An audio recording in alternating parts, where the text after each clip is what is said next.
Daremos início à roda de conversa Mário de Andrade, modernista mineiro. A mesa propõe uma conversa sobre múltiplas relações de Mário de Andrade com o modernismo mineiro. Amigo de diferentes gerações de escritores mineiros, como Carlos Drummond de Andrade, Pedro Nava e Otto Lara Rezende, Mário foi uma liderança importante para a constituição do modernismo em Minas Gerais. Este, por sua vez, talvez seja mesmo a realização em toda a sua potencialidade do movimento como um todo ideado e liderado por Mário. O encontro que mudou os rumos do modernismo como movimento cultural. Nossos convidados para essa conversa são Helena Bomene e André Botelho. Como mediador e expositor, teremos Maurício Reus, professor do Departamento de Ciências Sociais e do Programa de Pós-Graduação em Ciências Sociais da Universidade Federal Rural do Rio de Janeiro, que atua na área de pensamento social e sociologia política da cultura. Seus temas de pesquisa atuais são o modernismo e cosmopolitismo. Lembramos que todas as palestras e rodas de conversa são transmitidas ao vivo pelo nosso canal no YouTube, youtube.com/cultura UFMG. Oferecemos certificados sem necessidade de inscrição prévia. Durante a transmissão da atividade, será disponibilizado um formulário com a lista de presença que deve ser preenchido com o nome completo e e-mail para o qual será enviado o certificado. O link para o formulário está na descrição do vídeo no YouTube e também vai correr pelo chat durante as transmissões. Perguntas, dúvidas e contribuições podem ser feitas durante a atividade pelo nosso chat e serão lidas pelos mediadores aos convidados. Fiquem agora com a roda de conversa Mário de Andrade, modernista mineiro. Obrigado, Samira. Boa noite a todas e a todos. É um prazer enorme estar aqui reunido nessa noite calorosa de um longevo festival de inverno da UFMG. Em nome do projeto Minas Mundo, eu gostaria de agradecer à Direção de Ação Cultural da UFMG, nas pessoas do querido Fernando Mencarelli e da Mônica Medeiros Ribeiro, a parceria nessa curadoria dessa edição do festival, estendendo o nosso muito obrigado a toda a equipe da organização que faz esse espetáculo virtual, enfim, acontecer. Eu agradeço também a equipe do Minas Mundo, o Lucas Van Hombeck, o Renan Pimentel, o João Melo e o Alexandre Pereira, que vem ajudando a realizar algumas das maquinações do projeto desenhadas especialmente para o festival, aos coordenadores do projeto Minas Mundo, a Eneida Souza, a Mariana Chagu e o Pedro Mena Monteiro, e aos mais de hoje 60 pesquisadoras e pesquisadores do projeto. O projeto Minas Mundo é uma rede de cooperação em expansão nucleada em 5 universidades: a UFRJ, a UFMG, a Universidade de Princeton, a Unicamp e a UFRJ. O projeto foi lançado publicamente no último dia 30 de outubro e, no momento, já conta com, como eu disse, mais de 60 pesquisadores de várias áreas, da antropologia, artes cênicas, artes visuais, ciência política, sociologia, letras, e em 21 universidades nas regiões Centro-Oeste, Nordeste, Sudeste e Sul, além de universidades norte-americanas. Para mim é uma alegria e uma honra mediar essa roda de conversa aqui com 2 amigos tão queridos e intelectuais inspiradores como a Helena Bomene e o André Botelho, que eu passo, sem mais delongas, a apresentar.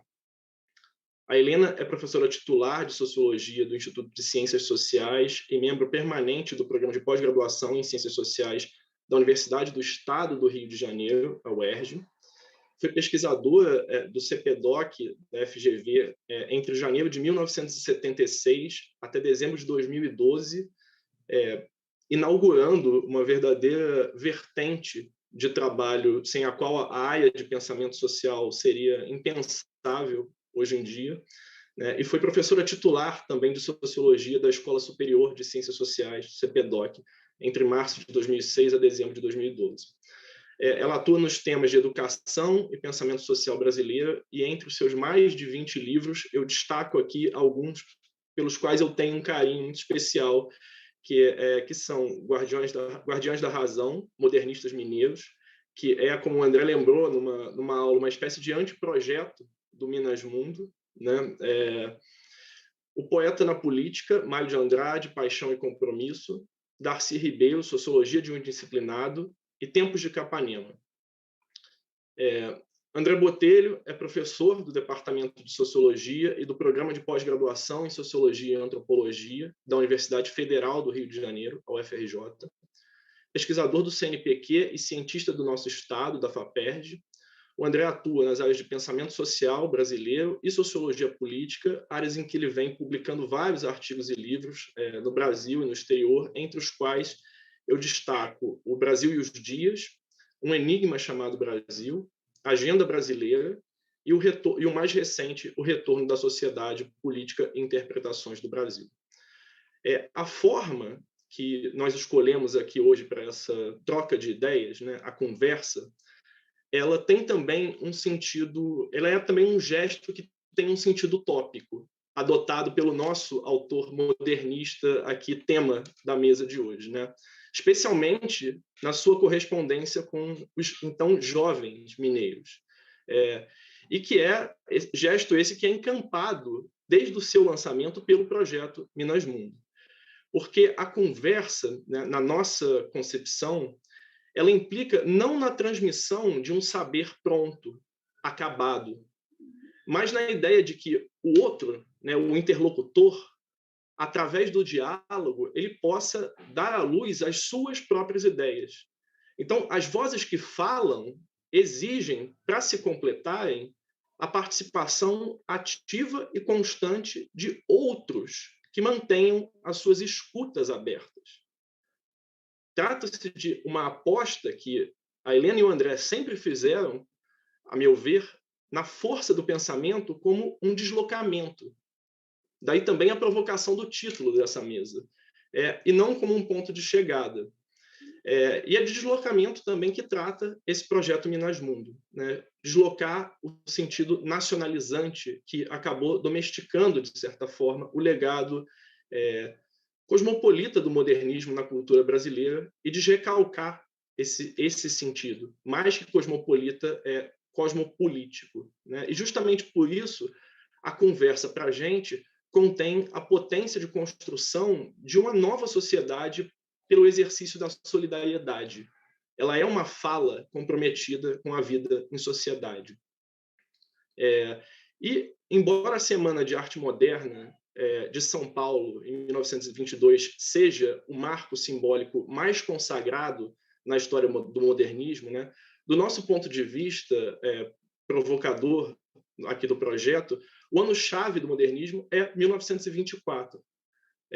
Ao menos se, como no nosso caso, visto desde Minas Gerais, né? Porque foi em 1924 que a viagem dos modernistas paulistas a Minas e algumas das suas, hoje, né, cidades históricas, transformou, por meio de um encontro e de uma conversa que se iniciou, o próprio modernismo e, com isso, a cultura brasileira. Essa viagem, a gente está entendendo que ela é um símbolo potente para a gente repensar o modernismo como relação e como cosmopolitismo. Poucas vezes a gente vai encontrar na história cultural brasileira, de fato, um momento como aquele de 1924, quando passado, presente e futuro se sobrepõem. Quando projetos de identidades coletivas, eles não pareciam necessariamente excluir, mas antes compor com sentidos mais cosmopolitas. E é essa nova percepção que, para a gente, está na base desse projeto coletivo modernista de desrecalque da cultura brasileira e de reconhecimento da dignidade de formas culturais não eurocêntricas, eruditas e populares. Para a comemoração desse centenário, nossa principal aposta, portanto, está nessa incitação cosmopolita à criação, à desestabilização das identidades como um todo, em prol de uma abertura às alteridades, vozes e escutas dos Brasis. Cosmopolizar o modernismo significa tanto desrecalcar a sua presença perene na história, quanto apostar no aperfeiçoamento do seu sentido crítico e democratizante. E, a esse propósito, a gente tem muito que aprender com Minas Gerais. Então, para puxar a conversa com os nossos convidados da mesa de hoje, eu começo perguntando a vocês dois como vocês leem o título da mesa, Mário de Andrade, modernista mineiro. Passo a palavra à Helena primeiro. Obrigada, Maurício. Muito bom conversar, sobretudo nesse tempo de tanto isolamento, né? É uma provocação muito boa, mas eu antes quero cumprimentar a Universidade de Minas, de tantos amigos que eu tenho nela, tanta admiração eu tenho por essa universidade e eu acho que, como poucas, ou mais que todas no Brasil, combina um estímulo à cultura junto com o exercício universitário que devia ser mesmo modelo. Acho que Minas está sempre nessa dianteira, então quero renovar o meu cumprimento e aplaudir uma vez mais a UFMG. E agradecer a você, Maurício, por essa generosíssima apresentação. Eu tenho certeza que ela é muito mais generosa do que real. E dizer que o André é uma dessas pessoas que obrigam a gente a pensar. É muito curioso isso. Eu nunca tinha pensado nessa frase, Mário de Andrade, modernista mineiro, e faz uns 3 dias que eu fico naquilo, e você sabe que o pensamento é uma coisa muito boa, porque eu acho que eu acabei descobrindo uma maneira de te provocar, que é o seguinte: tem um número importante de intelectuais com quem o Mário se correspondeu, né? E tem um número importante de pessoas daquela geração com quem ele trocou coisas muito, muito próximas. Então, eu acho que há duas frentes nesse nosso início de conversa. Primeiro, o Mário foi um atravessador, eu diria, da reserva mineira. As cartas de Mário de Andrade para Carlos Drummond, eu acho que elas são, eu quase diria, são maiores do que as outras. O Drummond e Manuel Bandeira, eu tenho a impressão que sumarizam um nível de sensibilidade e de refinamento do Mário que a gente tem que prestar mais atenção. Mas, no caso do Drummond, a leitura delas foi muito curioso para mim, na época, a gente vai falar um pouco mais disso depois, mas foi muito curioso ver como é que alguém que há tão pouco tempo tinha tomado contato com aquela figura tão reservada, tão tímida, tão de palavras escolhidas, tão de cortar a palavra, o Mário de Andrade arrombou a subjetividade do Drummond. E é muito curioso porque ele arromba, mas não fere. Porque quando a gente vê a resposta do Drummond, é de quem foi tocado no mais íntimo, que ele até próprio Drummond não falava alto, mas não ficava zangado. Era um reconhecimento e que se prolongava um pouco. O Drummond acaba dizendo isso na edição do Amigo, ele escolhe lá uma epígrafe maravilhosa, né, dizendo o que o Mário tinha sido, o que eram as cartas e tal. Então, acho que tem essa liberdade de um arrombamento que você só faz quando você tem muita confiança na reação do seu interlocutor. Então, acho que esse é o primeiro jeito de ir sendo mineiro que o Mário nos mostra. Mas eu acho que tem um outro ponto que a gente podia conversar, que é o seguinte: um dos traços que mais me impressionaram lá na minha aventura pela mineiridade é o sentido de permanência que aqueles valores cultivados por aquela geração acabaram traduzindo. E foi um modernista ou um intelectual mais daquela geração de Minas que deu permanência ao projeto do Mário. Porque o Mário é o grande inventor, é o gigante da imaginação, da proposição, de tudo aquilo, mas um projeto que era central, eu diria, em todo o esforço do Mário de fazer do Brasil alguma coisa que ficasse, que valorizasse o que é diferente, o que é próprio, que tudo isso, e encontrou num mineiro quem desse vertebração, digamos, a essa imensa invenção. Então, o que Rodrigo Melo Franco faz nos 30 anos do patrimônio, do serviço do patrimônio, é como se ele desse ao Mário o que outras experiências, inclusive do próprio Mário, no governo, na experiência de São Paulo, não pudesse ter seguido.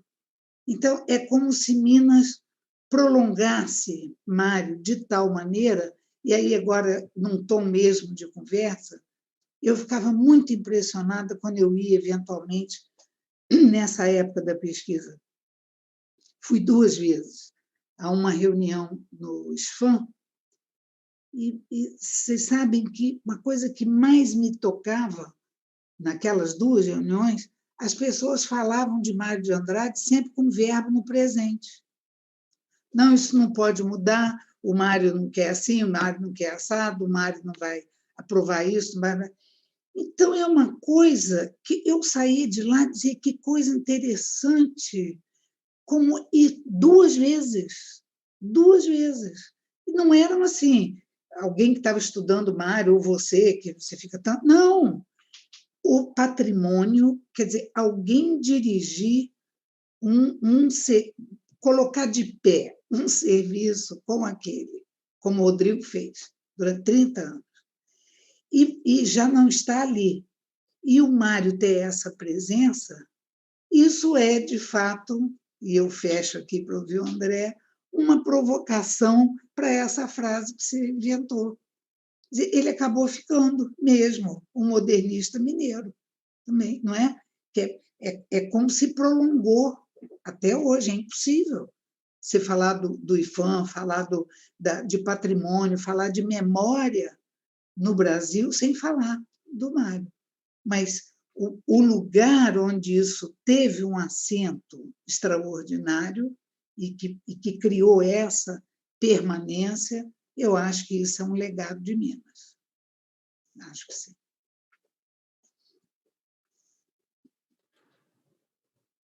Portanto, acabou fazendo sentido. É isso que eu estou dizendo. Eu tenho vontade só de aplaudir a Helena agora, Maurício. Sim. Mas, olha, eu quero também agradecer a DAC e ao FMG, parabenizar. Eu faço minhas as palavras da Helena quanto à minha admiração pela UFMG e também uma universidade onde eu tenho muitos amigos em muitos cursos diferentes. Isso me dá uma alegria muito grande também, enfim. e parabenizo e agradeço ao Fernando Mencarelli, a Mônica Ribeiro, enfim, a toda a equipe. Agradeço à reitora Sandra pelas palavras tão potentes na abertura, na sexta-feira, realmente nos animam, enfim, a participar desse festival, né? E achei muito feliz a sua apresentação, Maurício, como você trouxe a ideia, a ideia da conversa como esse princípio tão importante para o Mário de Andrade, né? Enfim, a Gilda de Mello e Souza falava de um temperamento socrático do Mário de Andrade, onde a dialogia é constitutiva, né? Enfim, talvez não seja casual, como Helena lembrou, que é um monumento da cultura, a correspondência do Mário é um monumento da cultura brasileira, né? Talvez em língua portuguesa mesmo, não apenas brasileira, dada a importância, né, enfim, da conversa. E eu fico muito feliz de estar nessa conversa com Helena e com você, Maurício. Nós somos 3 gerações de sociólogos que, entre outras coisas que vamos fazendo, estamos sempre pesquisando e conversando sobre Mário de Andrade e modernismo nas ciências sociais e com outras disciplinas. Eu acho isso tão, enfim, é de uma felicidade muito grande para mim, sobretudo porque Helena e você, não apenas a gente mantém uma conversa que já tem muitos anos, mas são realmente meus principais interlocutores. Eu já disse isso em público, como você lembrou, e repito, se o Mário fez o anteprojeto para o doutor Rodrigo, Helena, você fez o do Minas Mundo, enfim, com o seu livro de 94, que eu tive a felicidade de acompanhar discussões, enfim, ainda no grupo de pensamento social da Ampox, quer dizer. Então, eu estou realmente muito, muito feliz com essa oportunidade e agradeço. Acho que a Helena já matou enfim, a charada da provocação do título, né? Mário de Andrade, modernista mineiro. Né? Então, eu vou um pouco repetir mesmo as palavras de Helena com outras, enfim. Eu acho que você se refere a 24 e tem toda a razão, mas eu lembro da viagem do Mário em 19. 19, sim. Porque ela é a viagem, talvez, para o Mário, mais importante viagem. E aí eu não estou falando só em relação a de 24 e a posterior que ele fez, as posteriores que ele fez a Minas, mas eu estou falando das poucas viagens do Mário. Enfim, a viagem à Amazônia, que eu estudei, que eu acho que é uma viagem muito importante, a viagem ao Nordeste, que a gente está estudando, Maurício e eu, enfim. Mas a viagem de 19 para Minas, ela é muito importante porque ela estabelece esse contato, vamos dizer, pessoal do Mário com o barroco. E isso vai ser uma obsessão ao longo, ele vai escrever, reescrever, né? Enfim, esse encontro, que é um encontro com esse potencial cosmopolita que justamente a gente está explorando, né? Porque o Mário não vai ver o barroco, o Aleijadinho em particular, como, vamos dizer, uma cópia, simplesmente, né? Mas como uma espécie de repetição em cujos erros flagrantes se encontra uma originalidade, ou se encontra um caminho para para um desrecalque justamente desse caráter cosmopolita da cultura. É muito interessante que o Mário tenha ido a Minas, eu quase digo, tenha vindo a Minas. Tudo bem, eu estou no festival da UFMG, então tenha vindo a Minas, enfim, por motivos religiosos. Ele vem a Minas em 19, a princípio, para participar de um encontro de irmãos leigos, né? Enfim, congregação mariana, da qual ele era parte. Né? E essa é muito interessante, porque o catolicismo é uma coisa muito importante no Mário de Andrade. O catolicismo ele é também muito importante em Minas Gerais, né? Tem uma dimensão cultural aí intrincada entre essas duas partes desse encontro. Né? Em 24, a sensação que eu tenho é que o Mário ele já é um cicerone, ele já é, em parte, mineiro, em 24. É claro que ele vai ganhar uma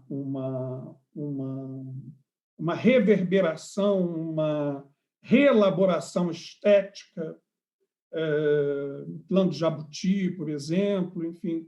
Mas vai ser, enfim, vai haver Minas vai afetar a obra do conjunto dos modernistas. Né? Quer dizer, o contato da Tarsila do Amaral com o que nós chamaríamos de pintura naive, enfim, em São José del Rei, atual Tiradentes, é impactante, assim como para o Oswaldo será também, e para a poesia pau-brasil, enfim. Né?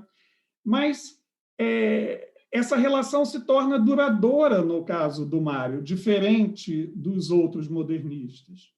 E ela se torna duradoura nessa espécie de dialética que a Helena estava falando, de uma autotransformação, de uma automodelagem do Mário em mineiro e do modernismo mineiro, então nascente, em Mário Andradiano, enfim. Então, tem uns elementos muito importantes e que ainda estão, a meu ver, enfim, ainda comportam desdobramentos sobre dimensões desse encontro. Né? Enfim, eu chamei atenção para o catolicismo, eu chamei atenção, enfim, porque eu acho que são elementos muito importantes para a gente entender o Mário de Andrade, para a gente entender o tipo de projeto também que ele acaba dando literalmente vida, né? E a vida. Eu gosto muito dessa intervenção sua, André, porque quando eu estava falando de 20, eu estava muito com a data das cartas. Então, mas foi ótimo isso, porque eu acho que a viagem de 19 é uma viagem que arrebata o Mário. Ali ele se aprisiona, no melhor sentido, ao que é Minas e o que Minas poderia revelar ou poderia trazer como cultura para o Brasil e inclusive, na forma como o modernismo talvez pudesse interpretar. Né? Então, acho muito bem-vinda essa lembrança, porque se a gente imagina que nem as pessoas se deslocavam com essa facilidade, não é isso? Nem Drummond, para ficar com ele, tinha essa personalidade, né, desse deslocamento tão grande, quer dizer, é uma intensidade que ele conserva e que traduz num diálogo e numa conversa com aquela geração toda e seguiu, né, com a geração um pouco mais nova, Eu ontem fiquei imaginando assim, 3 episódios das cartas do Mário para os mineiros. O Drummond é essa chamada sempre para a falta de alegria dos mineiros, né? Vocês estão muito tímidos, muito tristes. Isso é essa coisa desse Anatole France que faz um mal danado a vocês e que não acha alegria nenhuma na vida, não acha viver nada que dê prazer, não é possível, a alegria está na coisa menor, e vocês não estão conseguindo ver, né? Então, para o Drummond era a impressão que eu tenho era uma conversa com alguém que ele sabia que era o maior mesmo e que ia ficar. Então, ele estava ali meio de igual, ali, conversando e chamando a atenção adulto. Para o Fernando Sabino, eu nunca esqueci uma carta que ele diz: ninguém pode escrever com 4 nomes, não é possível. Aquilo foi lição de vida para mim. Tanto que o primeiro livro onde eu apareço é Helena Maria Bousquet-Bomeny. Depois dessa carta, virou Helena Bomeny, não mais, não precisa mais. Foi do Mário, isso. E ele vai fazendo brincadeirinha, Fernando isso, Fernando aquilo, você escolhe o que quiser, mas mais de 2 não é possível. Então, era esse tipo, né, de pedagogia espontânea, e que ninguém recusava, porque o Fernando Sabino também acolheu. E o Nava, mas aí o Nava foi diferente, porque aí o Nava foi uma circunstância da vida muito favorável que me fez ouvir isso do próprio Nava, né? Que era a história da insistência que o Mário tinha para o Nava seguir o desenho e fazer aquilo melhor, etc. E não tinha jeito, não conseguia. E na dedicatória que ele faz para o Pedro Nava, da edição original de Macunaíma, era para meu amigo Pedro Nava, que não trabalha. Era uma coisa nessa linha. Pouco trabalhador. O Nava gostava muito dessa dedicatória. Eu vi ele me mostrando isso, que eu perguntei como é que tinha sido, né? Nesse privilégio que eu acho que o Maurício vai querer que fale um pouco, mas é uma circunstância completamente de prêmio, né? Na vida, assim, por acaso. Mas o Nava gostava muito de fazer referência a essa chamada, né? Ele disse: eu era meio muito preguiçoso, você vê, só fui escrever com 70 anos.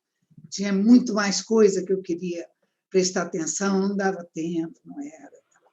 Mas, enfim. Helena, aproveitando o seu gancho aqui, a gente queria, eu e o André, a gente conversando também um pouco antes, nos bastidores, a gente pensou que essa seria uma ótima oportunidade para você contar, já que a gente está falando aqui justamente de um certo entrelaçamento geracional, né, o que acabou acontecendo com você também. Então, a gente queria que você contasse um pouco da sua relação com o Drummond e com o Nava, né, que foram, então, um deles que se tornou talvez o principal caso de sucesso, digamos assim, da pedagogia, da deseducação estética e moral do Mário de Andrade, e o outro que foi o exemplo cabal de quem não aguentou o tranco, como o Mário diria, mas que depois, tardiamente, realizou talvez a principal obra memorialística brasileira e numa espécie de modernismo tardio, né? Então, que você falasse um pouco para a gente, contasse um pouquinho. Bom, em 1980, chegou ao CPDOC o Arquivo Capanema. E por um desses, mais ou menos, não é acaso, uma situação, uma conjuntura favorável, eu, na época, fazia a minha dissertação de mestrado sobre uma experiência de teleeducação no Maranhão, portanto, alguma coisa que dizia respeito à educação, mas na chave da socialização política, da cultura política e tal, ditadura militar, enfim. E tinha acabado de escrever um projeto grande que o CPDOC teve, coordenado por Ângela de Castro Gomes, o regionalismo e descentralização política, cujo capítulo sobre Minas tinha ficado a meu critério, né? Então, foi ali que eu, pela primeira vez, tomei contato com a política mineira, com o que era, o que foi a mudança da capital, o que era aquela disputa, para chegar depois na interventoria do Benedito Valadares e tal. Naquele momento, entrei em contato com uma figura do Capanema, mas porque ele era um dos que seria o interventor em Minas, ou ele ou Virgílio Melo Franco. E foi uma disputa que durou 3 meses, e o texto é sobre isso, é sobre essa conjuntura. Então, ali eu tinha ouvido falar do Capanema, aquele político que perdeu para o Benedito Valadares, né? Então, tem até aquela piada em Minas, que é muito interessante, que essa expressão que a gente usa, não sei se as gerações não usam mais, mas no interior, na minha cidade, essa expressão até hoje, acho, é conhecida. Será o Benedito, quando você está perguntando por uma coisa completamente inusitada, inesperada, ficou uma expressão que vem da escolha dessa interventoria. Bem, então, quando o arquivo chegou, eu até me lembro que fiz uma coisa até um pouco feia, mas eu fui me oferecer para o Simão, que ia cuidar do arquivo, perguntei se eu podia trabalhar, porque eu tinha uma experiência um pouco com educação, por causa da dissertação, e o texto, né, da política mineira, e me lembro, Simão sempre muito generoso, disse, então você está melhor que eu, porque eu vou pegar o arquivo, mas ainda não sei muito bem, uma coisa muito nem verdadeira, né? Simão, claro, tinha lá, como ficou comprovado depois até com o livro.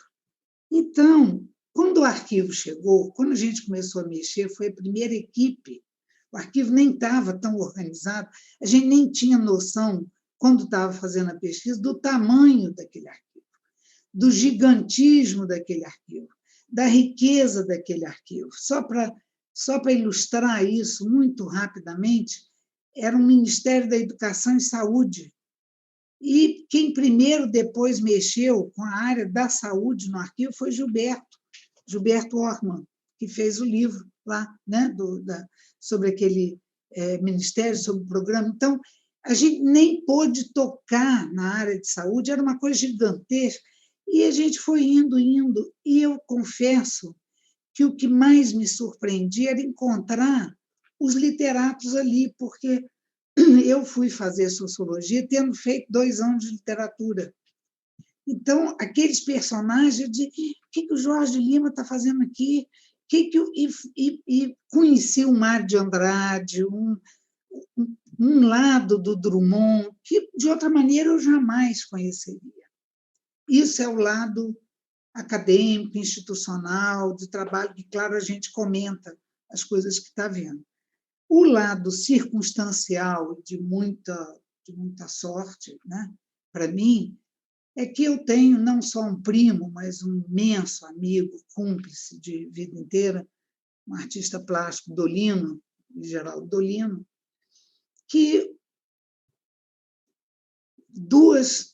em 2 ocasiões de vida, como ele me aproxima de todas as coisas que ele encontra e compartilha e tudo, ele morava em Buenos Aires nessa época e ficou muito amigo de Maria Julieta, que dirigia, naquela ocasião, o Centro Cultural Brasil lá. Então, ele tinha uma amizade grande com ela. E leu o primeiro livro do Nava, de memória, e ficou completamente arrebatado pelo livro e escreveu para o Nava, que ele tinha muita vontade de conhecer, se ele aceitaria uma visita dele com o filho, que ele tinha vontade de mostrar ao filho dele quem é o Pedro Nava, que escreveu aquele livro. O Nava dizia, minha casa domingo é aberta, você venha. E ele foi. Então, ele foi e passou, toda vez que ele estava no Brasil, todo domingo estava lá. E aí eu falava muito do arquivo, não falava tanto do Nava, o Nava estava menos no arquivo. E ele me levou. E E foi, de fato, Pedro Nava era das melhores conversas possíveis. Era uma coisa, nem combinava aquela angústia tão permanente que a gente depois encontra, né, nos livros, com aquela pessoa completamente engraçada, completamente espontânea. E era engraçado ouvir ele dizer que o Drummond... Aí teve os 80 anos do Nava, que ele fez, ele só celebrava o aniversário a cada 10 anos. E nos 80 eu tive a felicidade de estar lá, na Glória ali. E estavam todos ali, Drummond estava, todo mundo estava. Eu já conhecia essa altura o Drummond, por causa de Maria Julieta, por causa desse mesmo primo.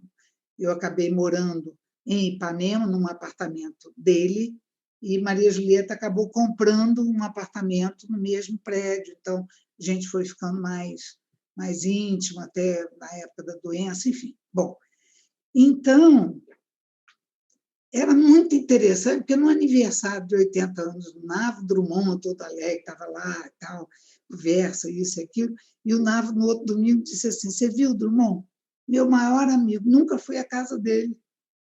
Então, era uma coisa interessantíssima, porque revela muito o que era um, o que era o outro, e como é que se entendiam com essa diferença tão grande.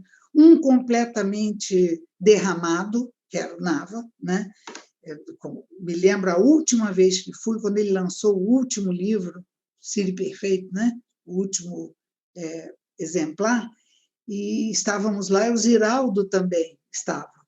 E a gente dizia: Nava, mas o que aconteceu? Você estava com muita raiva nesse livro, é muito adjetivo, Nava. Ele disse: mas eu sou assim, ou eu amo ou odeio. Eu dizia: mas Nava, mas isso enfraquece a literatura. Ele: mas eu não estou ligando para a literatura, eu tinha que acertar essa conta. Então, era uma coisa, de fato, que você pega o primeiro volume, pega Beira-Mar e pega o último, você diz, de fato, um acerto de contas muito grande, né? Então, eu estive algumas vezes, alguns desses domingos, e eram tardes. Você tinha hora para entrar, não podia ter hora para sair, porque ele próprio não deixava. Era um grande contador de história, grande contador.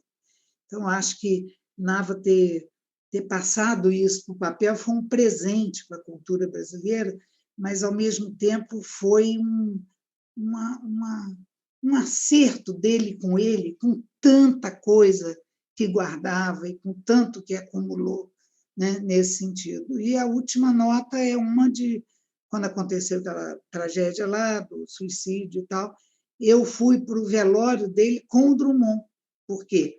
Naquela época, Maria Julieta já morava em Ipanema, eu já morava ali, e o Drummond ligou: minha filha, você vai de quê? Você vem comigo? Porque você que tinha mais intimidade com o Nava, você acha normal? Você acha possível uma coisa dessa?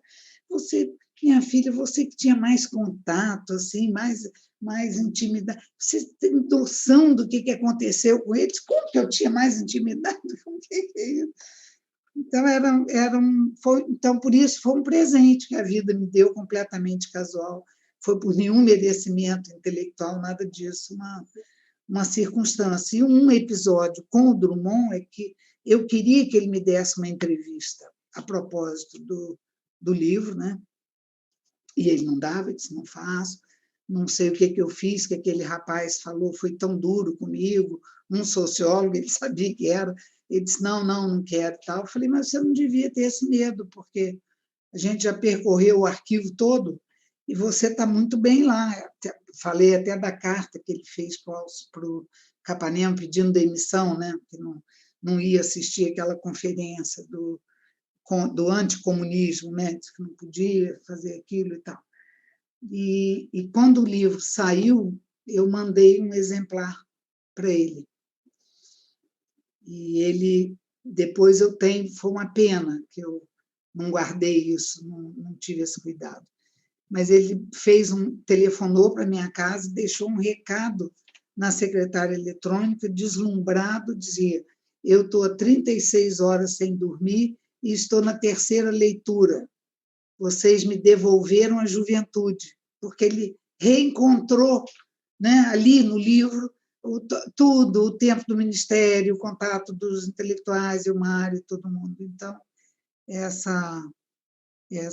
esse tributo, né, que eu acho muito bom que a geração nova que vai ouvir saiba o que são essas pessoas que hoje estão sendo tão machucadas com esse momento anticultura que a gente está vivendo, mas então por isso acho que tem que mesmo reforçar o papel, né, dessas pessoas. Mas enfim, Maurício, era um pouco isso. Que delicioso ficar te ouvindo aqui, dá vontade de pedir para você esticar essa prosa aí até. Mas enfim, passando a mesma bola para o André, eu queria ainda sobre o Drummond e o Nava, eu queria te perguntar que você falasse um pouco, André, sobre como é que essa dimensão do entrelaçamento geracional ela é importante para que a gente forje uma compreensão do modernismo mais do que só como um movimento artístico, também como um movimento cultural mais amplo.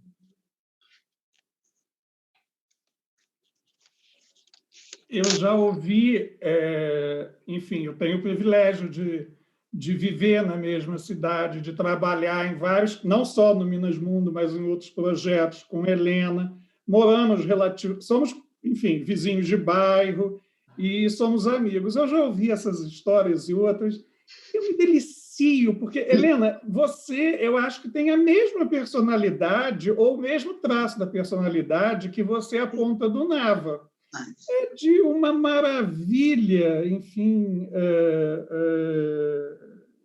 ouvir você falar, enfim, desses personagens que para a gente são isso, né? São personagens, né? Quer dizer, então é muito, muito gostoso mesmo. Obrigado.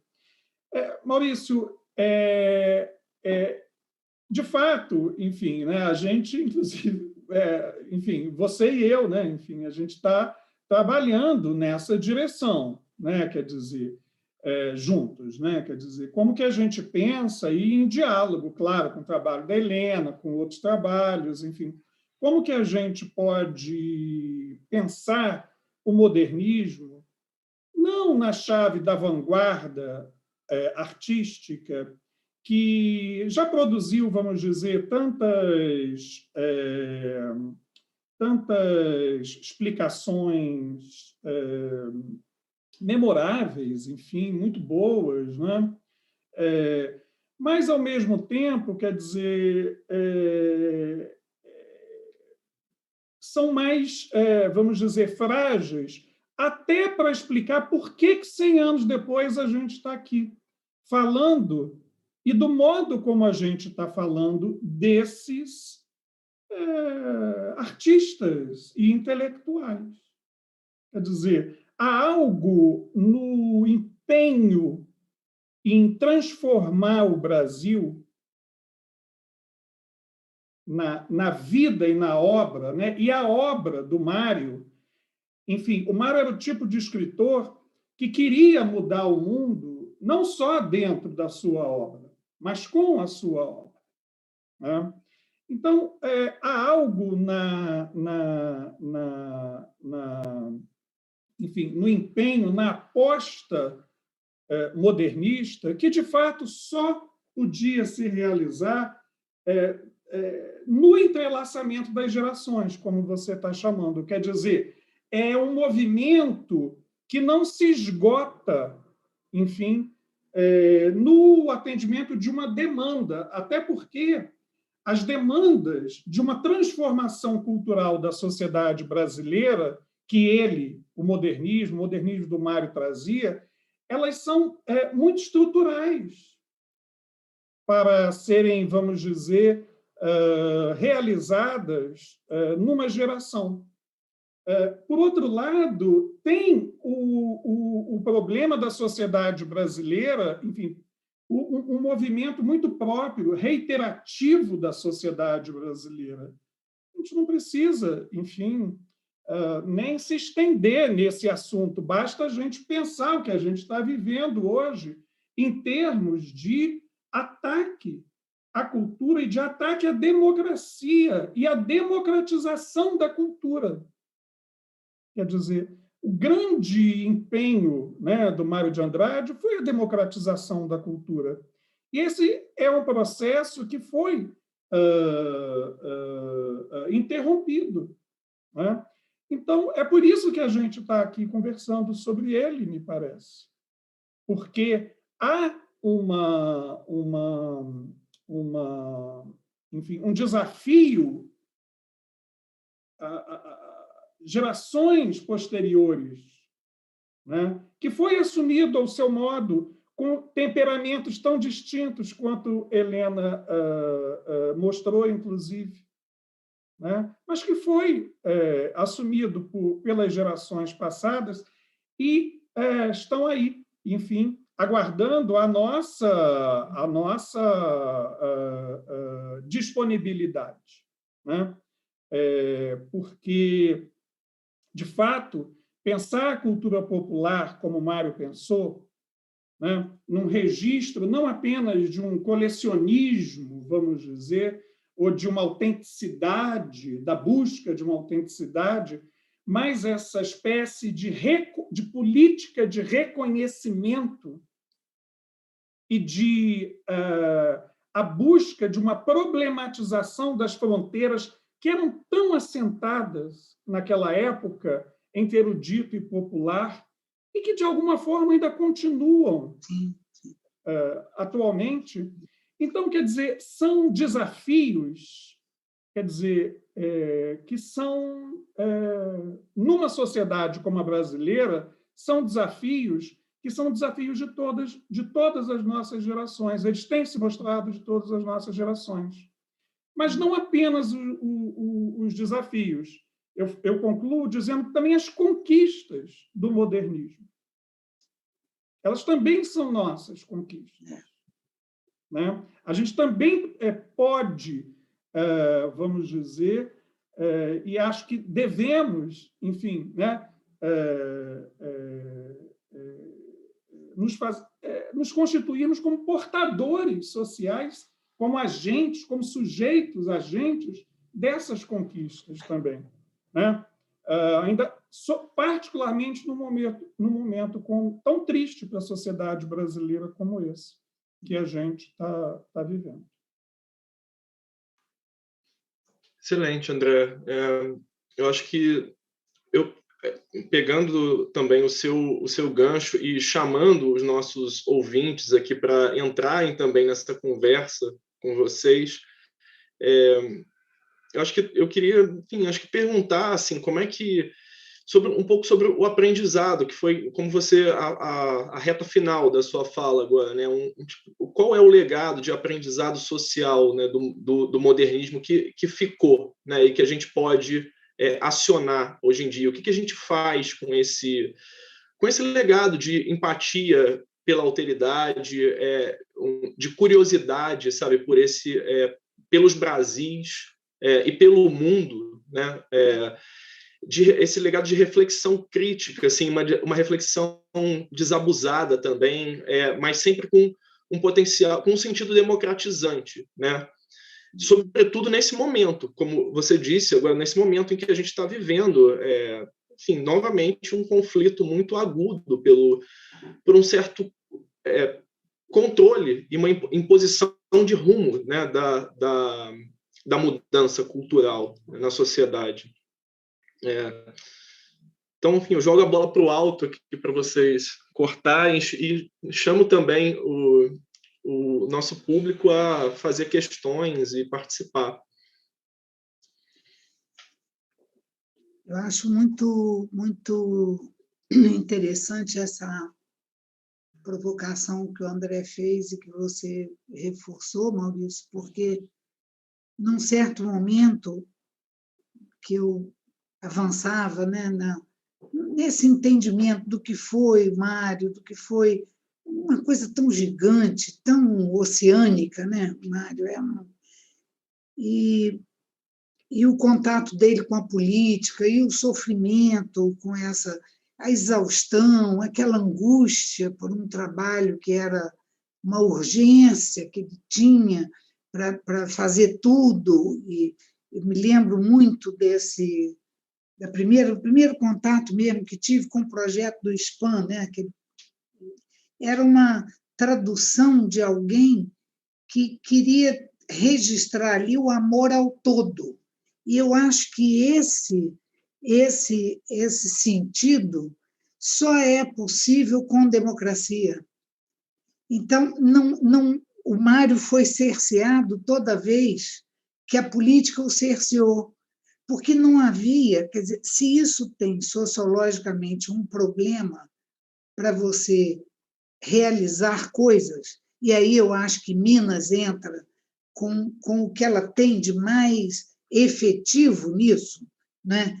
Eu me lembro muito do Zé Mindlin, que é outra figura maravilhosa, que devia estar nessa conversa também. Eu me lembro que ele dizia assim: a gente tem que sonhar sem freio e realizar o possível. Então, o Mário era um sonhador sem freio, não tinha o que não coubesse naquele projeto. Bom, se não tem o que não caiba num projeto, quem vai realizar o projeto vai ter que dizer quem vem primeiro, quem não vem. Como é que seleciona? É o papel desagradável de quem vai institucionalizar, né? Mas também quem vai garantir que aquilo fique. Então, tem essa dimensão que é dupla, daquele que está tendo que selecionar, mas também garantindo que continue, que se é feito em ambiente democrático, você inclui, você refaz, você reforma, você incorpora, você amplia. E aí, Maurício, o tempo não conta. Por que é presente hoje? É presente porque todo dia a sociedade nos apresenta uma maneira completamente nova de olhar o mesmo. E você pode estar sendo surpreendido com isso, né? Eu brincava lá no meu livrinho dizendo que era como se o Drummond fosse mais sociólogo e o Mário mais antropólogo, porque era um compromisso com abraçar e catalogar tudo, que só esse que ele chamava de amor ao todo justificava. Mas isso aí significa que é preciso liberdade para que seja feito, né? Então, ele teve problema com toda a experiência de maior fechamento, que é isso que a gente hoje está nessa asfixia, né? Mas vai passar, vai passar.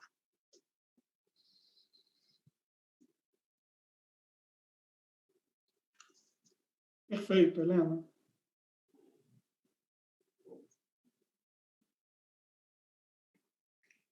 Você quer complementar, André?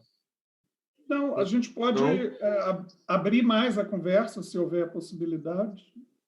Sim, então, olha, tem uma pergunta aqui do Daniel Andrade Cavalcante, dizendo que ele não entendeu a relação modernismo-Minas por ocasião da viagem do Mário em 1919. Foi destacado que ele fez uma viagem de cunho religioso. Em que cidade ocorreu o evento? Foi um congresso em Mariana, e ele buscou o poeta Alfonso de Guimarães, que ele, enfim, apreciava, né? O que isso tem a ver com modernismo? Porque é até anterior, né, Daniel, a semana, né? Portanto, tem a ver com essa descoberta de uma, vamos dizer, uma potência na cultura brasileira que ele vê, vamos dizer, sintetizada no barroco, né? E aí tem uma coisa interessante, que não é só o barroco mineiro, né? Porque o Mário, nesse mesmo momento, ele vai começar a estudar o barroco, inclusive o Rio de Janeiro, né, que tem a gente tem pouca visibilidade, o barroco do Rio de Janeiro tem pouca visibilidade, vamos dizer, porque é uma cidade que passou por inúmeras destruições, transformações, enfim. Mas o Mário foi estudar também a arte religiosa, né? Enfim, e encontrando aí uma sensibilidade e uma forma muito próprias de diálogo com o que eram as regras europeias e um modo de errar essas regras, enfim, que era muito criativo. E isso é que vai ser fundamental para o modernismo anos depois. Por isso que essa viagem de 19, embora ela tenha sido a propósito, né, eu não diria que ela tenha um cunho religioso. Eu acho que no Mário, como a Helena disse, né, e o Mário gostava de dizer do Bach e do Beethoven, a gente gosta de dizer dele, é todo um mundo. O Mário é todo um mundo, né? Então, ele, embora tenha a ver com religião, a motivação para essa viagem, quer dizer, ele está todo ali, né? Enfim. Então, mas assim, a importância para o modernismo dessa viagem é essa, a meu ver. Juntando um pouco as duas coisas, eu queria, enfim, fazer uma referência ao estudo da Helena, o Guardiões da Razão, porque eu me lembro que, quando eu estava escrevendo a tese, e muito mobilizado por ele ainda, Helena, eu acho que eu achei a chave para entender o Mário de Andrade numa interpretação sua, que eu acho que passa por isso que o André está falando, com o tipo de curiosidade que o Mário tem pelas tradições móveis, né, como ele chamava. Porque não você diz lá no livro assim, que ele não é um interesse passadista nem nostálgico. Né? O Mário, ele é iluminista, mas ele é também romântico, ele é as duas coisas ao mesmo tempo. Né? E é justamente dessa incorrigível incapacidade de resolver, como ele diz para o Manuel Bandeira, numa carta, que vem a angústia e um certo dilaceramento dele, por essa imposição, que é uma imposição do mundo contemporâneo entre uma escolha, né? De uma escolha entre a razão e a paixão, a qual ele, um pouco dramaticamente, busca resistir. Né? Então,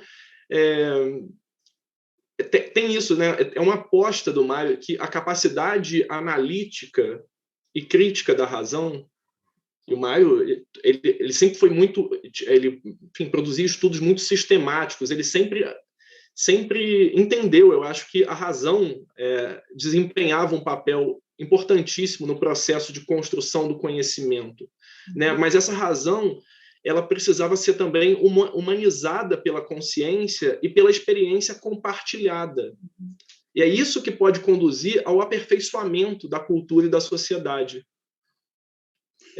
Então, eu acho essa sua fórmula fantástica, assim, né? Ele é iluminista e romântico. No Mário não há essa disjunção, né? Entre...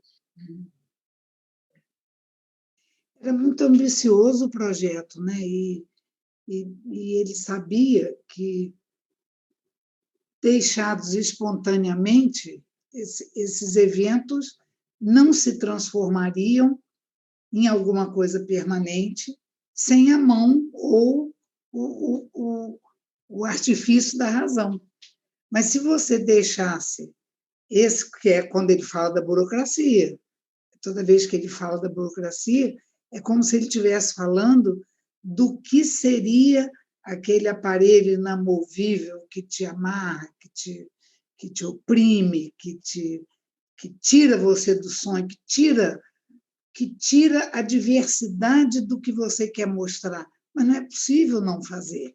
Né? Então, era quase que uma luta mesmo entre manter a autenticidade e a espontaneidade e o que há de plástico nesse movimento e a permanência. Então, o esforço inteiro, as cartas, quando ele fala do trabalho que está tendo, são coisas que você lê e fica exausto de ler. Quer dizer, alguém que não tem essa convicção de que trabalhar custa muito e que tem que ter muito esforço, não faz o que ele fez. Então, ele descreve horas e horas e horas do tempo que ele demora para ir conhecer, para catalogar, para tudo. E é como se ele chamasse atenção para o seguinte: cuidado com o feitiço da catalogação. Porque se você for sucumbido por esse feitiço, isso vai virar a peça do museu que está lá imóvel, que está lá, né?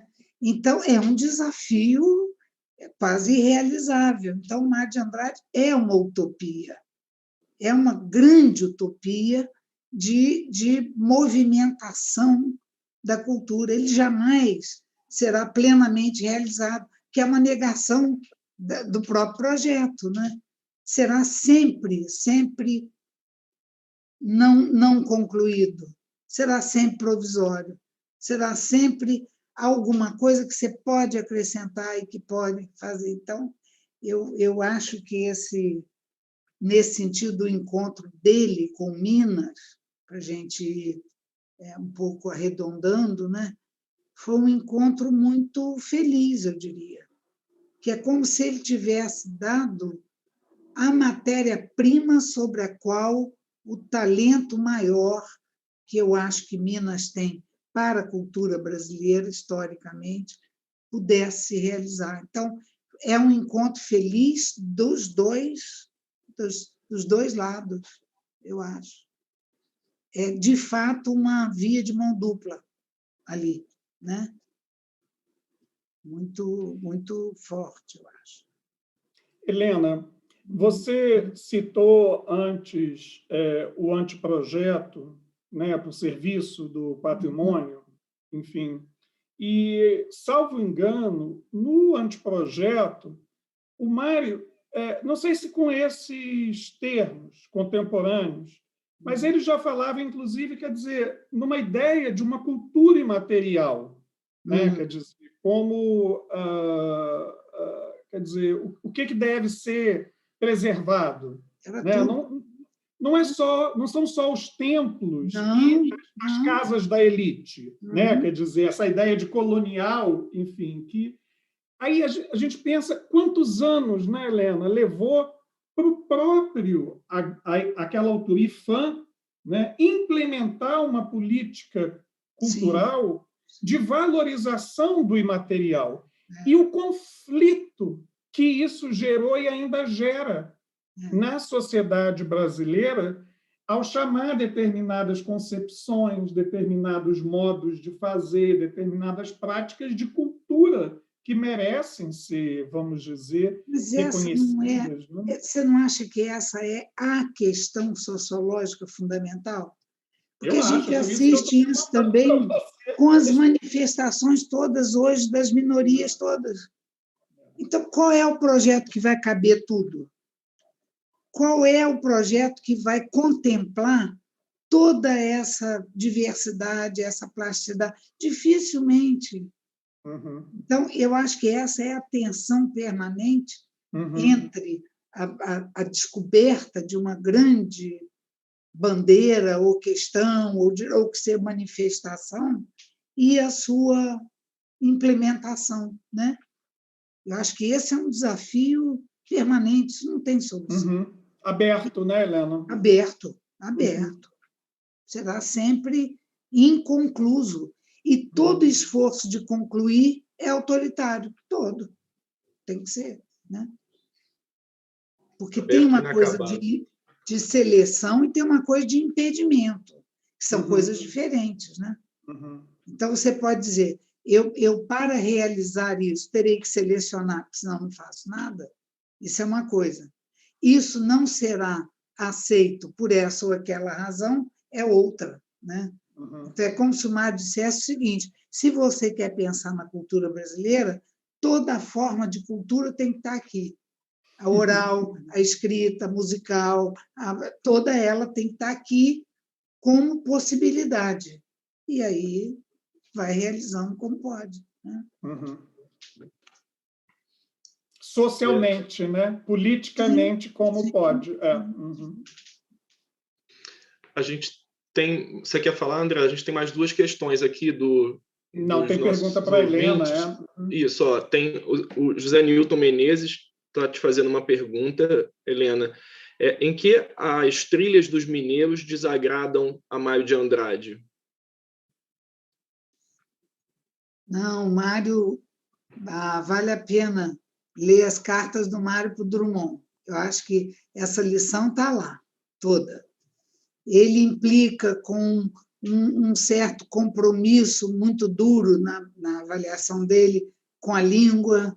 Então, essa escrita sua, não é possível, o povo não fala assim, você não vai aguentar, você não conseguirá atingir um número grande da população com essa linguagem. É sempre na chave da espontaneidade. É como se cobrasse dos mineiros um aprisionamento menor. Não é nem... Mas é num tom muito afável, né, André? Eu diria. É uma Sim. Coisa de quem está, de fato, reconhecendo o grande valor que aqueles intelectuais têm e de que forma esse valor consegue ser mais espalhado como deve ser. Então, ele vai falar, muitas vezes, sempre disso. O Drummond tinha aquele problema inteiro, aconteceu de viver aqui, o Brasil muito mais pessimista com relação ao Brasil, uma sensação de fracasso civilizatório muito grande, e o Mário chamando ele para cá. Aconteceu que a gente nasceu aqui, então, se a gente nasceu aqui, alguma coisa a gente tem que fazer. Vamos trocar. Eu podia ter nascido, sei lá, na Cochinchina, não sei onde, acontece que nasci aqui. Então, é esse compromisso com o que é nosso que ele queria passar, e queria um pouco passar para os mineiros o gosto disso. Isso que era mais Viver difícil. a vida com religiosidade. Com religiosidade. Ele diz para o Drummond, né, Helena? Ele fala, mas não é, religiosidade não é ser budista, ser católico, não é nada disso. Enfim, viver a vida com religiosidade, né? Gostar da vida. Gostar da vida. Gostar da vida. Né? Aí ele fala, para mim é indiferente uma tocata de bar ou uma caminhada até o Alto da Lapa. Isso, para mim, é a vida. Né? Enfim, venha, Carlos. Né? É isso, é esse chamado. Né? Enfim, venha, Carlos. Venha. Tem mais alguns comentários, perguntas aqui. O Lucas Van Rombeck escreve, pensando num Mário romântico e iluminista, como é possível pensar os dilemas colocados pela ambiguidade entre relações de amizade e trabalho dele com outros modernistas? O Pedro Meira comenta aqui também, Ungaretti disse, quando viu os profetas em Congonhas do Campo, que eles não eram barrocos, eram bíblicos. A Eneida Souza, nossa coordenadora aqui também, comenta um encontro de modernistas que confirma uma amizade e um pacto com a defesa da cultura brasileira. E o Zé Newton, em resposta ao que vocês estavam conversando, faz o seguinte comentário, a concepção de imaterial do Mário é mais complexa que a discussão e os registros do patrimônio ditos imateriais hoje. Sim. Não sei, eu acho que você podia responder também, Maurício, porque... Isso que eu ia dizer. Né, Helena? Responde um pouco também, Fiquei Maurício. com vontade de te ouvir, Maurício. Responde ao Lucas. Enfim, porque as demais eu vou agradecer, são observações... muito interessantes. Muito interessantes. Essa observação... A fase italiana, Pedro, eu preciso, enfim, me inteirar mais sobre agora na sua fase italiana, enfim,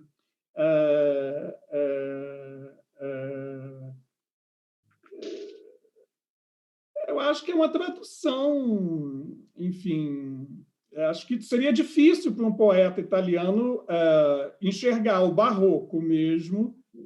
Estou devolvendo a provocação, Pedro. Será que um poeta italiano conseguiria ver os profetas do Aleijadinho como barroco mesmo? Enfim, logo eles, enfim, os donos do barroco? Não sei. Mas é só uma provocação, é só devolver a provocação. Para ele vir para a conversa. Diz aí, Maurício. Eu não sei se eu entendi direito a pergunta também, Lucas, mas, assim, pelas conversas que nós temos, eu acho que passa um pouco pelo que o André estava falando agora, assim, de ser um chamado, né? Ele está chamando os outros modernistas a não só conhecerem pela razão o Brasil, mas também a sentirem o Brasil, né? Então não basta ver, você precisa também escutar esses diferentes Brasis, né? Como a Helena está falando aqui, e como a Heloísa Buarque falou no filme que vai ser exibido agora, na sequência aqui também, que o Mário, ele estava chamando todo mundo, ele queria que todo mundo fosse junto com ele. Né? Era para todo mundo participar da modernidade, todas as culturas populares, e não essa ou aquela. Né? Então, eu acho que muito, assim, não dá para a gente aprofundar isso aqui, mas eu acho que muito das ambiguidades das relações de amizade e trabalho dele com outros modernistas passa um pouco por essa própria concepção de qual era o sentido desse projeto, né, modernista, e o quão inclusivo ou democrático ele é ou não, né? O Pedro, você está vendo aqui, André, também não, né? O Pedro comentou, não seria preciso esperar o pós-Segunda Guerra para que um projeto de patrimônio material ganhasse pleno sentido? Fico imaginando como teria sido Mário com a Unesco, se ele vivesse um pouco mais. Mas morreu muito cedo. Isso é uma tragédia brasileira. Muito cedo, quer dizer. Né, Helena? É muito cedo, mas também fico pensando, sabe o quê, André? Mário de Andrade é irrealizável. Mas, por exemplo, esse comentário que o Pedro fez, né, que é muito legal. Eu fico pensando que o Mário só tem esta percepção porque ele tinha essa coisa muito do toque, porque ele vai viajar, ele vai conversar com as pessoas, tem uma coisa de cultura oral, daquilo que vai espolcando e que você não pode controlar.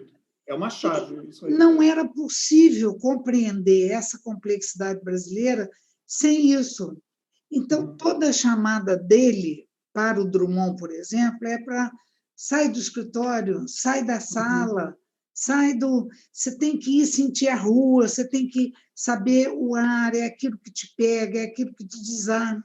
Mas isso você só pode saber, primeiro, aquela coisa magistral dele com música, né?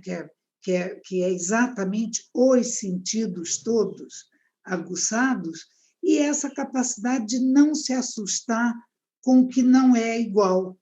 Isso. É um encanto com o que é diferente. Então, isso. E ele combina isso com ir para a rua, sabe?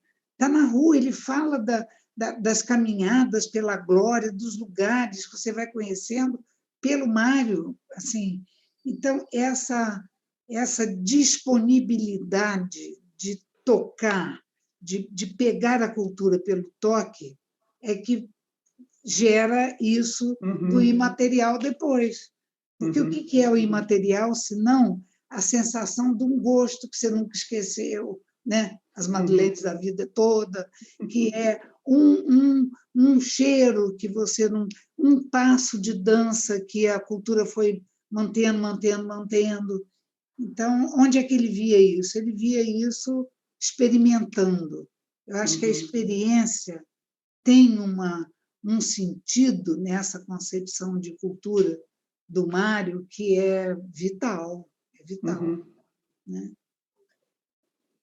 Eu gostaria de não é responder exatamente a colocação do nosso colega José Newton sobre a concepção do Mário de cultura imaterial ser mais complexa do que a praticada, lembrando de algo que é central, acho que nessa conversa, pelo menos, enfim, né, nessa conversa de sociólogos sobre cultura, que Helena falou isso, né? Quer dizer, e a gente também está desenvolvendo isso, Maurício e eu, nesse livro. Se eu entendo, Helena, você me diga, mas se eu entendo, quando a Helena fala é irrealizável, é aberto, e o conflito que isso gera com a transformação desses ideais em políticas públicas, é porque a lógica da política, a lógica, em particular, da institucionalização, ela faz assim, ó, Zanilton, ela tem que fazer assim para poder operar né? Então, é por isso que é tão importante, me parece, a gente confrontar essas visões, vamos dizer, como você diz, mais complexas mesmo, elas são mais complexas mesmo, com as próprias realizações políticas, direta ou indiretamente, vamos dizer, inspiradas nela. Porque, com isso, a gente percebe, quer dizer, não se trata também, me parece, de opor simplesmente, né, um pensamento mais complexo e uma prática mais reducionista, né? Porque também a prática, por mais que ela seja reducionista, ela também não só, vamos dizer, preservou determinadas perspectivas sobre cultura brasileira, como elas também são pontos de partida, me parece, para novas lutas, para novos movimentos, para novas conquistas, potencialmente. Então, acho que realmente tem enfim, uma relação, né, que não precisa ser fechada, né, entre aquilo que um determinado tempo, uma determinada geração conseguiu encaminhar politicamente de um ideal mais amplo, né, e a própria revisão desse ideal também a partir do que foi possível para uma geração realizar. E o que fará grande diferença é o nível maior ou menor de participação nesses processos de institucionalização. Né? A democracia é ela que faz toda a diferença. Ele será sempre mais reduzido que o geral, mas ele pode ser mais reduzido como fruto de uma conversa, ou pode ser mais reduzido como fruto de um ato institucional, que é muito diferente, né?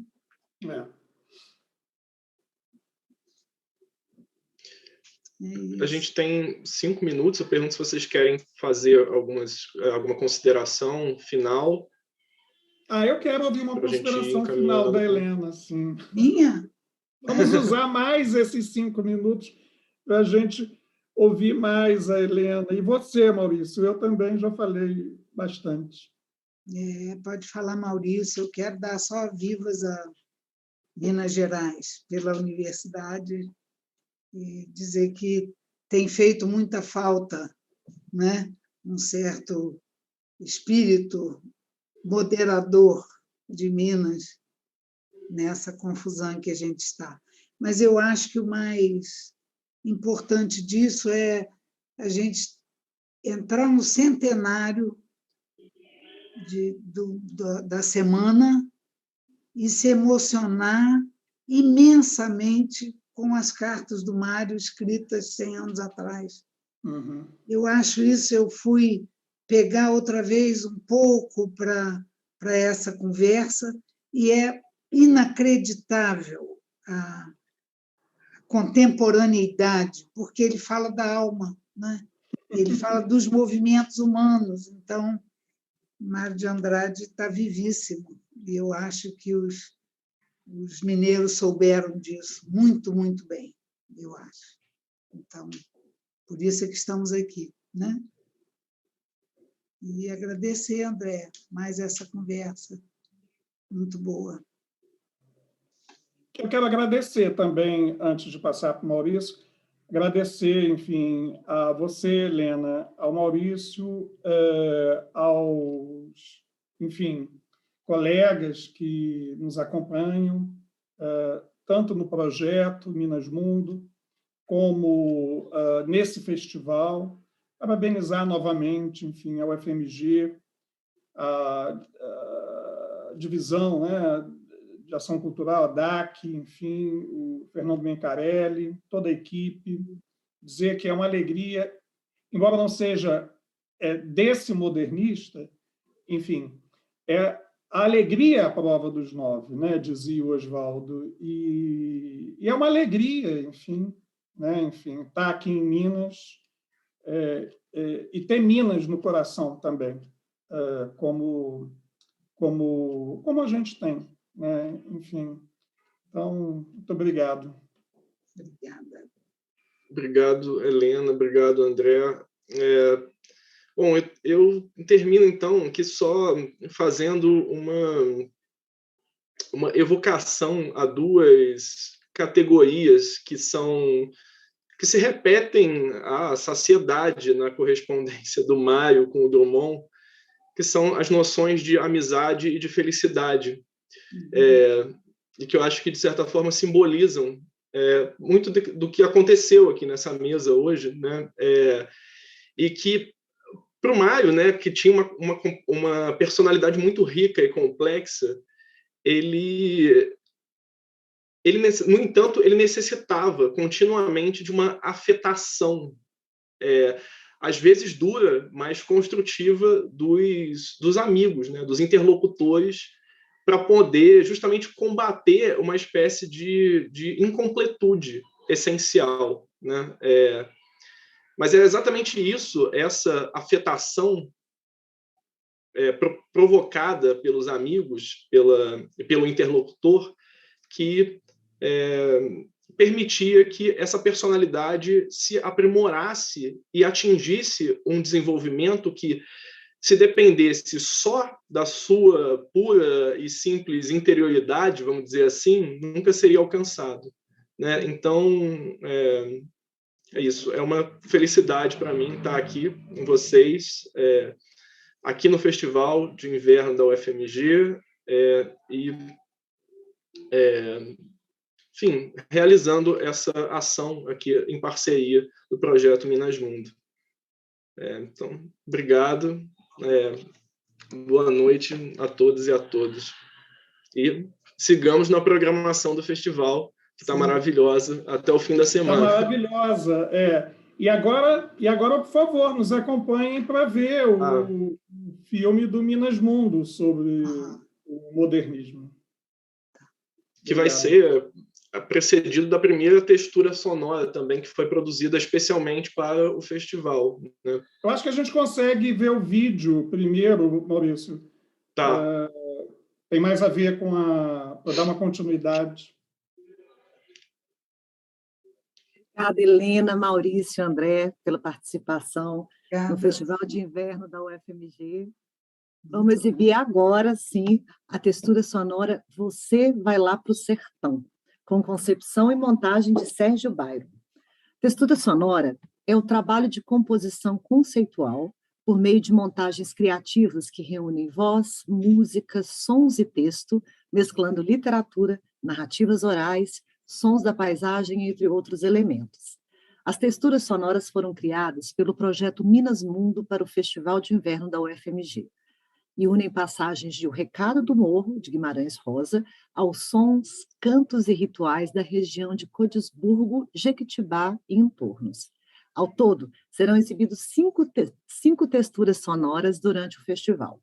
Na textura Você Vai Lá para o Sertão, as vozes são de Maria Librandi e Lídia Lisboa, A seleção de textos é de Sérgio Byron e Marília Librandi, de O Recado do Morro, de Guimarães Rosa, e a cantoria é das Cantadeiras do Souza, gravação realizada por Sérgio Byron. Logo após a textura, vamos fazer a exibição do curta MMM, Modernismo por Minas Mundo. O curta é uma perspectiva do modernismo como movimento cultural. Sua montagem é feita com base nas falas de pesquisadoras e pesquisadores integrantes do projeto Minas Mundo, parceiros dessa edição do Festival de Inverno, e foram gravadas por videochamadas. Nessa viagem de São Paulo a Minas Gerais, passado, presente e futuro se encontram nas lutas pela democratização da cultura e da sociedade brasileira. A ficha técnica é direção Fábio Seixo, argumento de André Botelho e Maurício Reus, assistência de produção Lucas van Hombeck.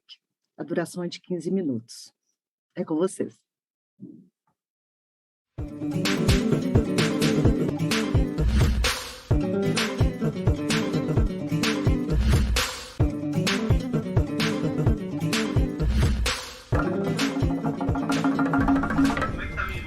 Tô te ouvindo, tá limpo, mas a imagem tá congelada. Sim, e tá dando um pequeno retorno de som também.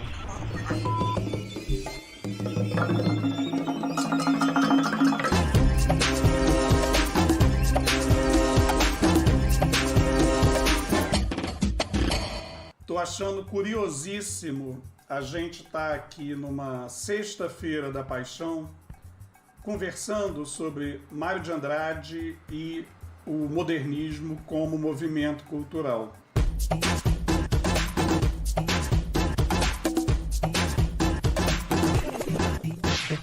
Ele é um êxito, mas ele é também um fracasso, sobretudo um fracasso do Mário de Andrade. E o Mário tem essa coisa do fracasso, que é moderníssima. O poema Em Fibraturas do Ipiranga, que é uma espécie de visão onírica do que foi a própria Semana de Arte Moderna. Previsão, porque foi escrita antes da semana, mas se vê o Vale do Anhangabaú, que é esta fenda no centro de São Paulo, a ser atravessada como se fosse o próprio anfiteatro dos conflitos da cidade. Pauliceia desvairada. Eu acho que o Amarelo, né, o filme do Emicida no Municipal, contém, eu acho, uma das grandes leituras contemporâneas do modernismo, né, que é esse arregaço que foi a Semana de Arte Moderna, segundo as palavras do Emicida, né? Sou vingador, enganador, dos esmagado pela engrenagem. Total, ele é o grande mediador. A Anitta também está fazendo essa mediação.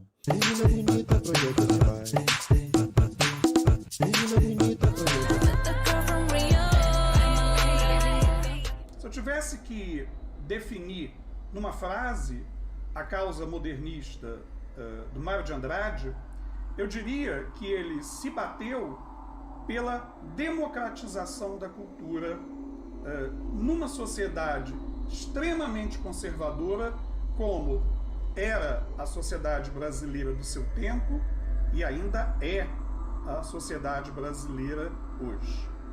Uma obra que fosse capaz de reparar a fenda brasileira. Por que ele se preocupa tanto com a questão da relação entre erudito e popular? Porque, ao contrário de outros modernistas, o movimento cultural encetado pelo Mário de Andrade não pensa só a diversidade cultural, mas ele pensa a diversidade cultural relacionada também a questões de desigualdades sociais.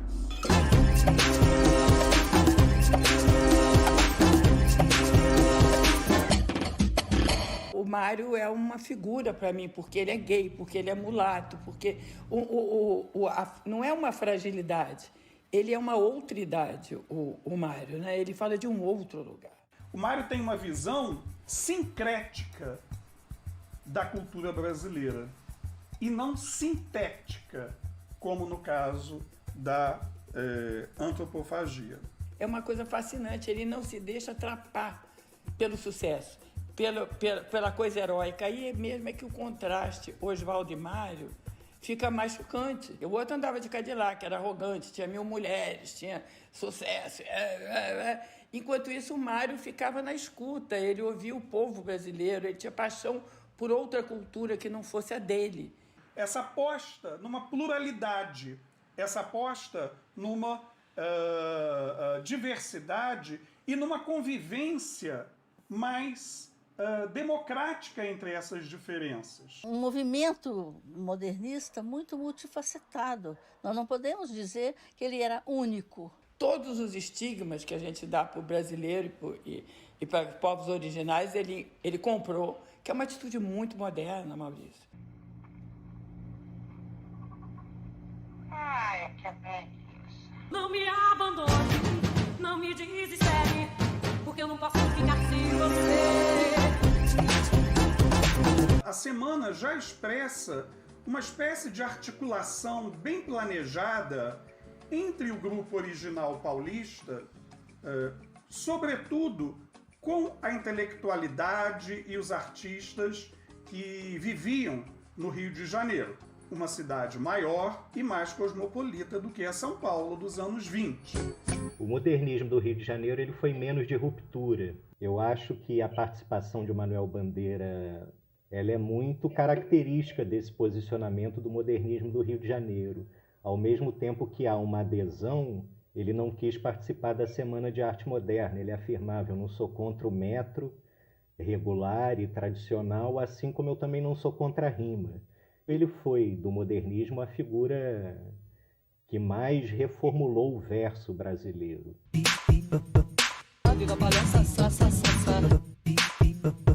Então tem aí um espectro que eu acho que é interessante de um modernismo que é rural, né? Não está interessado no espaço urbano da velocidade, está interessado na lentidão. Então, se a alegria é a prova dos novos lá para os defensores da antropofagia, aqui o grande tom é a melancolia, é a catástrofe, é a destruição, é a sensibilidade daqueles que perderam o poder ou não querem o poder.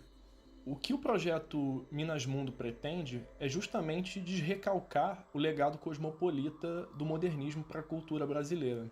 Ele olhou para as outras modernidades, para a modernidade do caboclo, a modernidade da coisa sacra. E os modernistas que estavam preocupados muito mais com o novo, com a vanguarda, com a revolução, não é?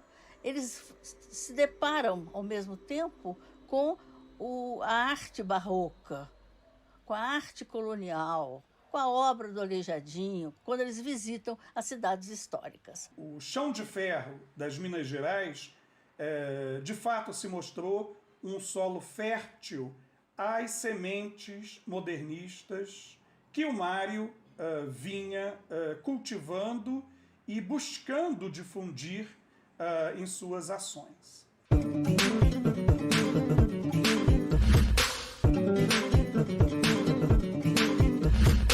Qualquer celebração de 22, essa altura do campeonato, vai ser também uma reivindicação desses espaços, né, pela presença de negros, indígenas, trans, mulheres, como produtores de uma narrativa do que pode ser moderno no Brasil e no mundo. Né? E também esse ano de 22 ele começa a aparecer, emergir assim como ano de uma reconstrução, né, pós-Covid. A gente está no mundo todo, né, discutindo outras economias, outras políticas, outras sociabilidades, quer dizer, como que é esse restart, né, esse reinício que virá.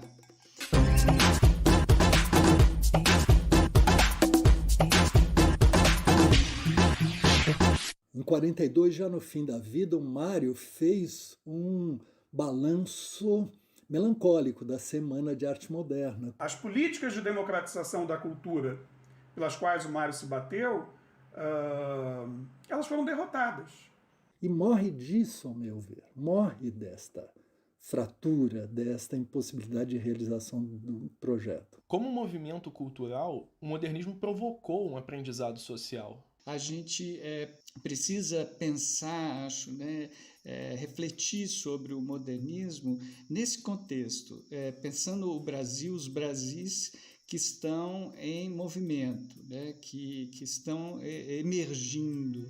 Tem todo um Brasil pulsando nesse sentido aberto e inacabado da obra dele, esperando a nossa escuta e a nossa luta.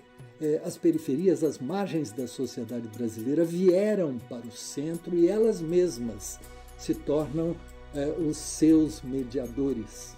O Mário, ele dá um passo para o lado, e diz, eu vou andando, mas eu quero que todo mundo venha junto.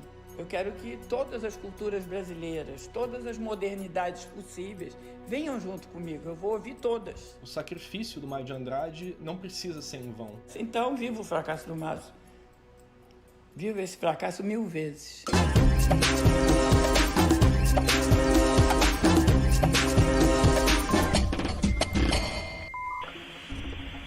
Para no porto chegar,